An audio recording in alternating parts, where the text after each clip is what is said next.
It's Friday, and you know what that means. Analysis time. Today, I'll be analyzing Arty's perspective from a 6v6 between Unigang and American Gunslingers. I think the main theme today is taking advantage of opportunities when they present themselves, and of course, general things as well. Also, it's definitely worth mentioning that I'm not accepting any more submissions for analysis videos. I have enough lined up until I'm finished with how to play Mario Kart 8 Deluxe, and I have a plan for analysis videos once I've finished with all of your submissions, which I think you'll really like. Alright, I'm done rambling. Without further ado, let's start giving her, bud. Just before getting started, I'd really appreciate it if you subscribe to my channel if you haven't already. I can guarantee you won't regret it. Also, make sure to leave a like if you enjoyed the video and leave a comment because I'll probably respond to it. Yeehaw, bud. Starting things off, we got DK Jungle. You'd think I would have nothing to talk about here because Arty was in first place pretty much the whole race, but this is actually a great opportunity to talk about how to still play really well, even if you're only front running. And as always, when I say you, I'm most likely referring to Arty.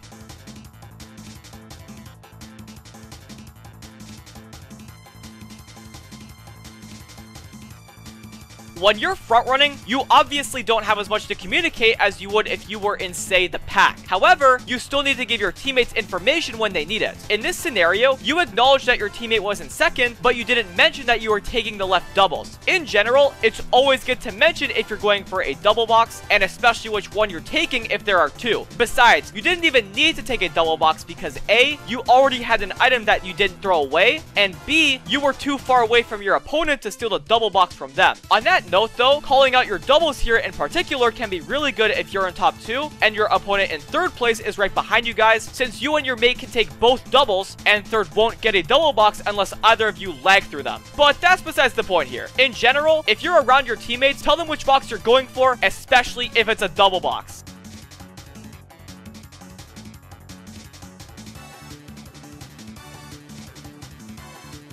I talk a decent amount about how the coin is a really underrated item in this game, and this is an example of not taking advantage of that. You knew that an opponent was in second, so you could have backed your banana right before the boxes and have protection in your pocket if you don't use your coin. Don't even worry if you hit the guy behind you or not though. You do this so that you have protection in your pocket so it doesn't get stolen by the boo. You also could have backed your banana, used your coin, and taken the doubles for a chance at double protection. I think both options have their benefits, but you definitely should not have held your banana unless you knew your opponent would throw a red at you. Besides, you had a ton of distance on him anyways, so you'd probably have enough time to pull out your protection regardless. Either way, had you gotten rid of your banana before the item set, you would have been in a much safer position in most situations. I know it didn't really matter because your teammate turned up into seconds, but that won't always be the case.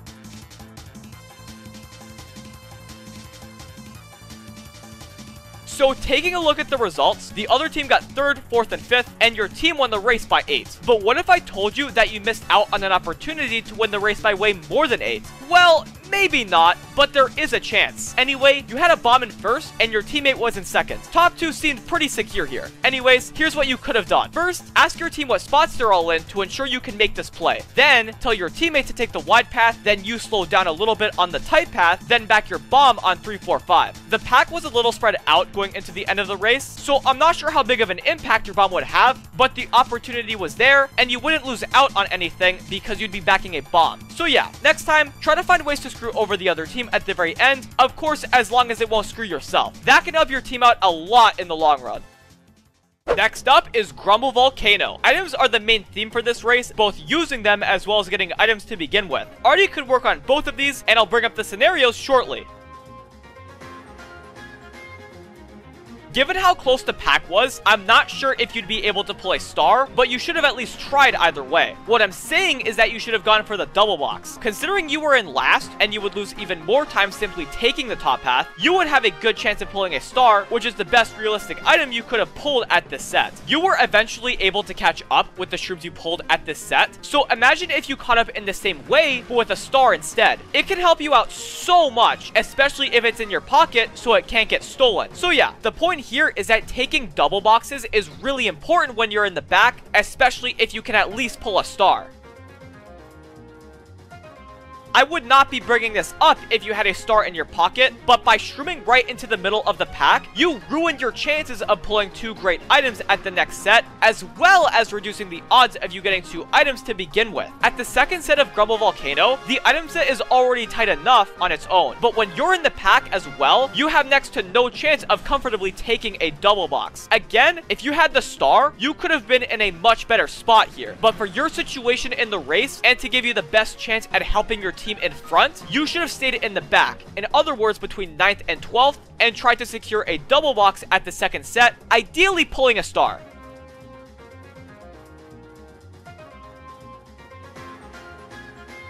You were in a pretty great spot with your triple shrooms, until you used your first one. You were able to tell that the guy you were going to shroom into had a horn as his first item, and considering 2 of you guys were behind him, getting horned after taking the shortcut was inevitable, and you had to waste your other 2 shrooms to recover. That sucked, but it sucked even more that you had no item afterwards, and you were right next to an opponent with fire after you recovered, and you later got pushed off as well.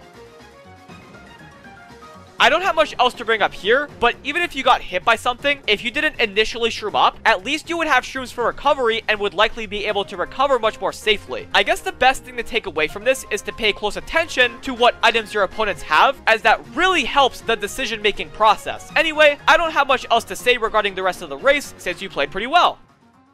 Lastly, we have Tick Tock Clock. I'd say this is the most general race out of this analysis, but that's a good thing because we can cover a ton of topics and ways you can improve.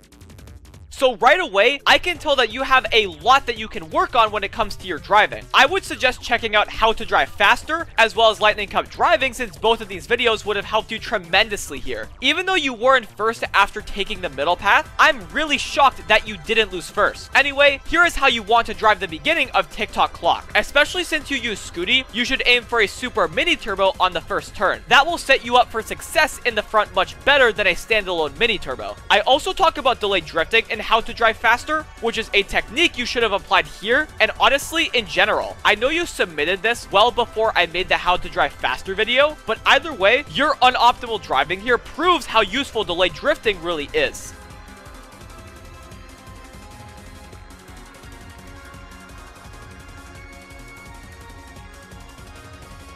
I'm not sure if you taking the shortcut would increase the likelihood of you getting a red warning, but let's take that out of the equation. You should always take the ending Nisk if you're in first here. Even if you didn't get redded, the other team likely would have ended up in top 2, at least if they took the shortcut. On a track like Tick Tock Clock, it's super important to secure your front presence, especially if your team is lacking it. I know your opponents didn't take the cut either, but that just proves how much better it is taking the shortcut, since you would have an even bigger lead. Also, considering you already had a red thrown at you, you should have trailed regardless because the other team chain redded you, but the main point here is that you should always take the ending shortcut on lap 1, at least if you know how to, of course.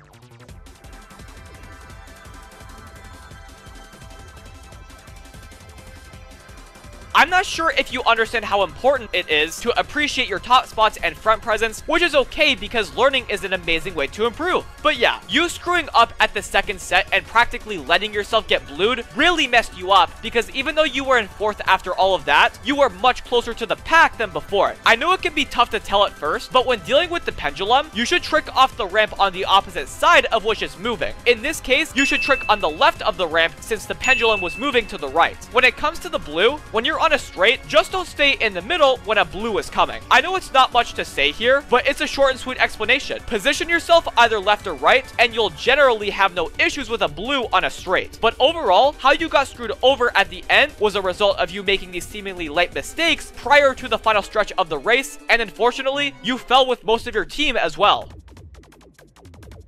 I hope you got something out of this video. If you did, I'd really appreciate it if you'd like the video and subscribe if you haven't already. As for Arty, I think you have a lot of room for improvement, which is awesome. I would suggest focusing on taking advantage of opportunities to benefit your team, as well as ensuring you're in a position to help your team out individually. I'm sure you can do it, and I wish you the best of luck moving forward. But until next time, thank you so much for watching. Have yourselves a fantastic day, and keep on giving her, bud.